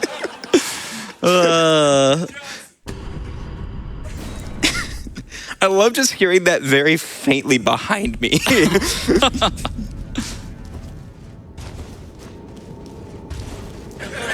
What would... I didn't even hear that one. I just heard the laughing.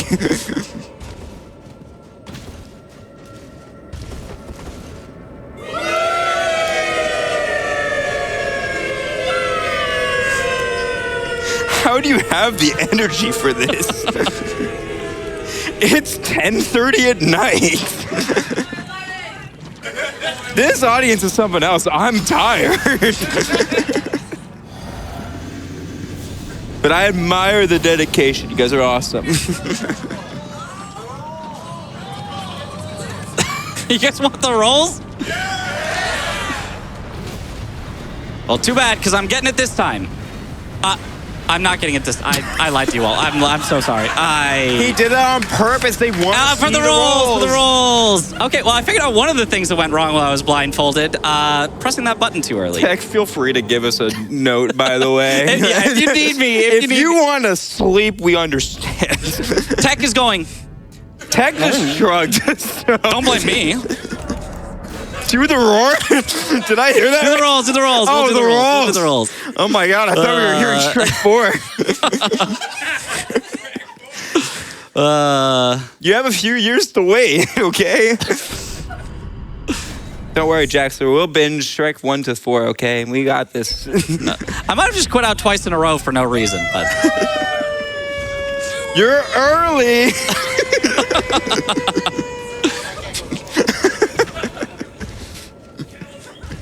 I love the commitment from everyone.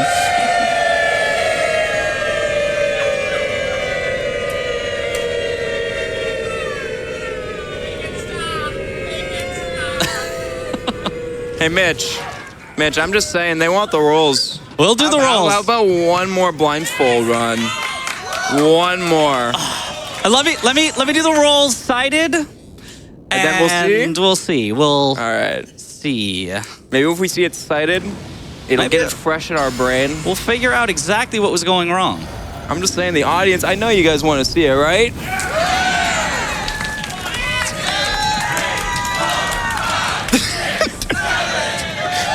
The countdown to New Year's? What was that?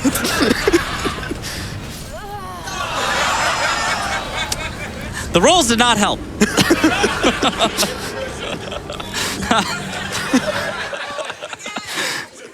I love how hyped the audience is.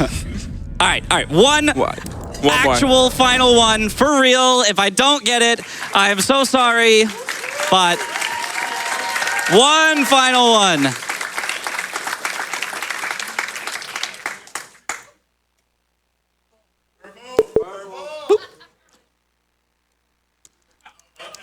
That was different. That was Windows. Elden Ring? Oh. They didn't like the rolls, guys. I don't know what to tell you. Not like the rolls. All right, we're running this time. Okay. Okay, we're good. Ironically, the two parts I've been most scared at in this run was on the desktop.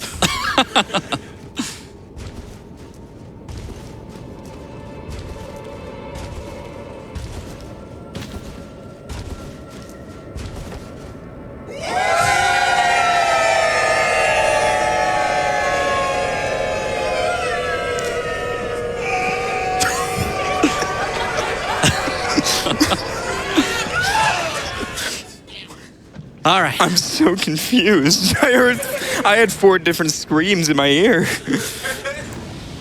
There was a manly one in there too.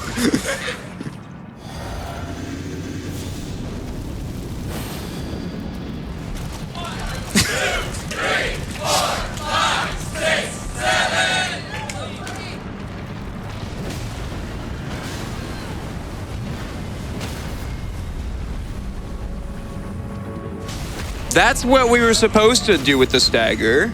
There we go. And another one. There it is. There we go.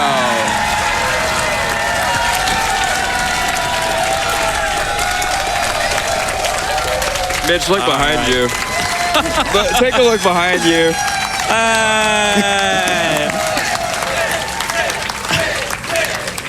And just to prove, it is level 1 right there. All Mitch, right.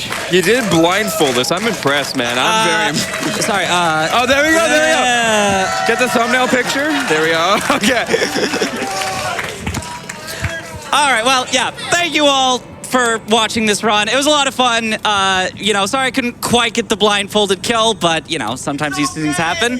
And it was so much fun to be here. It was so much fun to be here at PAX at GDQ.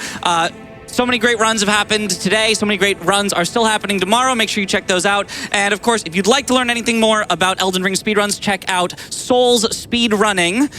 Or you can just go to speedrun.com, find Elden Ring. It's got all the stuff there. Anyone you want to shout out? Yeah, this is kind of a plug. My run's the first one tomorrow at 11 a.m. Check his run out. Yeah. And I want to do something very special. I want to raise some money for charity. Every person that's in the room when the run starts For each person, I'll be donating $1 to a charity. So show up, please, so we can waste my money, not waste my money, but make me poor, and maybe make sure I can't get home. So that I'll stay in America and not go back to Canada, I guess. I don't know, we'll see. But yeah, thank you all for watching so much. Bye-bye, everyone.